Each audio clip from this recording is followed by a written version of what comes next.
दुनिया की नजरें कतर और इजराइल पर टिकी हैं और एक नई ताकत उभर रही है, अरब नाटो। मिस्र, सऊदी अरब, ईरान, तुर्की, पाकिस्तान और शायद रूस और चीन भी। समान सुरक्षा, मिसाइल हमले, समुद्री नियंत्रण और आर्थिक ताकत। अगर ये गठबंधन खड़ा हो गया तो अमेरिका और इजराइल के लिए खेल बदल सकता है। ये सिर्फ युद्ध की कहानी नहीं बल्कि वैश्विक राजनीति, तेल और डॉलर की दुनिया पर बड़ा असर डालने वाला गेम है। नमस्कार, मैं हूं आसिफ इकबाल और आप देख रहे हैं वन इंडिया।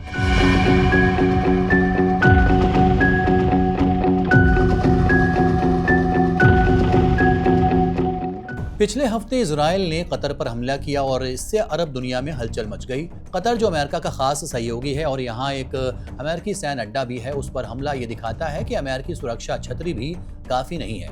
ईरान ने इस हमले की निंदा कर सभी मुस्लिम देशों का एक सैन्य गठबंधन बनाने का प्रस्ताव रखा है। मिस्र संयुक्त अरब सैन्य कमान यानी कि अरब नाटो बनाने की कोशिश कर रहा है, जबकि पाकिस्तान ने इजराइल की गतिविधियों की निगरानी के लिए विशेष टास्क फोर्स की मांग की है। सवाल ये उठता है कि अगर अरब नाटो का गठन होता है तो ये किस तरह अमेरिका और इजराइल के लिए एक बड़ी मुसीबत बन सकता है। ये नया गठबंधन मिस्र, सऊदी अरब, ईरान, तुर्की और पाकिस्तान जैसे देशों को एक साथ ला सकता है। इसका सबसे बड़ा हथियार है समान सुरक्षा का नियम, यानी अगर किसी एक सदस्य पर हमला होगा तो पूरा गठबंधन एक साथ जवाब देगा। मिसाल के तौर पर अगर इजराइल गजा या किसी अरब देश पर हमला करता है तो अरब नाटो सीधे जवाब दे सकता है। मिसाइल हमले, सीमा पर सैन्य दबाव और अंतर्राष्ट्रीय स्तर पर दबाव। इस गठबंधन की ताकत का अंदाजा इस बात से लगाया जा सकता है कि इसमें शामिल देशों की संख्या, उनका सैन्य बल और संसाधन काफी बड़े पैमाने पर हैं। जाहिर सी बात है, अगर अरब नाटो वजूद में आता है तो अमेरिका इसके खिलाफ जाएगा और ऐसे में अरब नाटो को हथियारों, ड्रोन, सैटेलाइट तकनीक के लिए दूसरे ऑप्शन तलाशने होंगे। ऐसे में उनके पास अमेरिका के धुर विरोधी चीन और रूस हैं। अगर रूस और चीन का समर्थन भी अरब नाटो में जुड़ जाता है तो ये अमेरिका और इजराइल के लिए एक गंभीर चुनौती बन सकता है।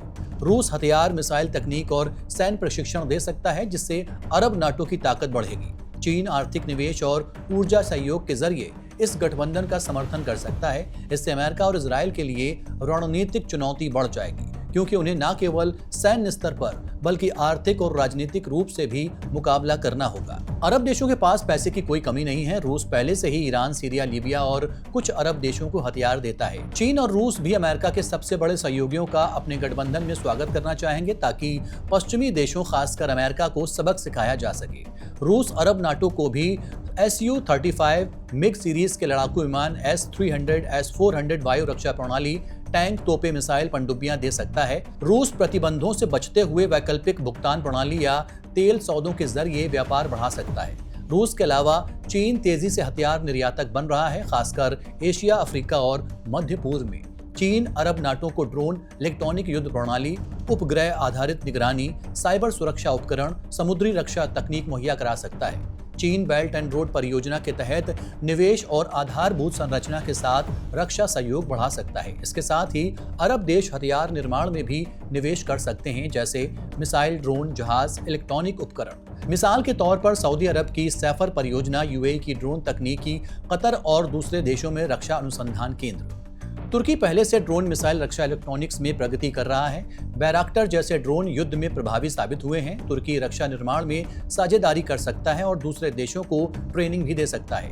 ईरान कई गैर पश्चिमी देशों को मिसाइल तकनीक, सैन्य उपकरण और युद्धक रणनीति मुहैया कराता रहा है। इसके पास पारंपरिक हथियारों से लेकर छोटे ड्रोन और साइबर युद्ध में महारत हासिल है। ईरान की मदद से गठबंधन अपने सैन्य संसाधनों को बढ़ा सकता है। इसके अलावा उत्तर कोरिया, बेलारूस और कुछ अफ्रीकी देशों से हथियार खरीदने का रास्ता भी खुल सकता है। समुद्री मार्गों, तेल सौदों और डिजिटल मुद्रा के जरिए वित्तीय लेन देन संभव हो सकता है। अगर अरब देशों का एक नया सैन्य गठबंधन अरब नाटो बनता है तो इसमें पाकिस्तान, ईरान, तुर्की, साथ ही रूस और चीन शामिल होते हैं, तो इसका असर सिर्फ मध्य पूर्व तक सीमित नहीं रहेगा बल्कि वैश्विक शक्ति संतुलन, अर्थव्यवस्था, ऊर्जा बाजार, सैन्य रणनीति और कूटनीति तक भी जाएगा। अरब दुनिया पहले से आर्थिक और ऊर्जा संसाधनों में ताकतवर है। ये गठबंधन अमेरिकी प्रभाव और पश्चिमी सुरक्षा ढांचे को संतुलित कर सकता है। ये गठबंधन मध्य पूर्व का शक्ति संतुलन बदलेगा। अरब देशों का साझा सैन्य मंच अमेरिका इजराइल समर्थित ढांचे का विकल्प बनेगा। ईरान जैसे देश जो अब तक अलग थलग थे, सीधे साझेदार बन सकते हैं। तुर्की जैसे देश नाटो सदस्य होते हुए भी दोहरे खेल में शामिल हो सकते हैं। अरब देशों का तेल इस गठबंधन के लिए ताकत बन सकता है। अगर तेल की सप्लाई को राजनीतिक हथियार के तौर पर इस्तेमाल किया गया तो वैश्विक अर्थव्यवस्था पर असर पड़ सकता है। समुद्री रास्तों पर ज्यादातर कंट्रोल अरब नाटो का रहेगा, जिससे अंतर्राष्ट्रीय व्यापार में पश्चिमी देशों को नुकसान का सामना करना पड़ सकता है। अमेरिका को सबक सिखाने के लिए अरब नाटो देश अपनी मुद्रा में लेन देन करेंगे, जिससे डॉलर की कीमत नीचे गिरेगी।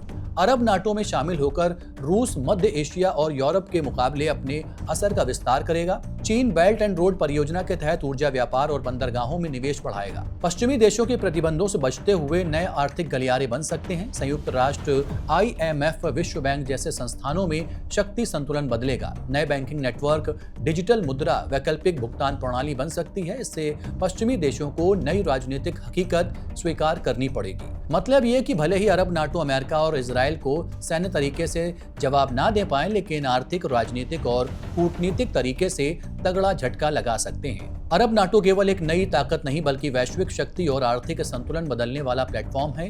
यह गठबंधन अमेरिका और इजराइल के लिए सिर्फ चुनौती नहीं बल्कि चेतावनी भी है। चाहे सैनिक मोर्चों पर हो या फिर आर्थिक और कूटनीतिक स्तर पर, अरब नाटो दुनिया की राजनीति, तेल और व्यापार के नियमों को फिर से लिख सकता है। फिलहाल के लिए इतना ही। देखते रहिए वन इंडिया।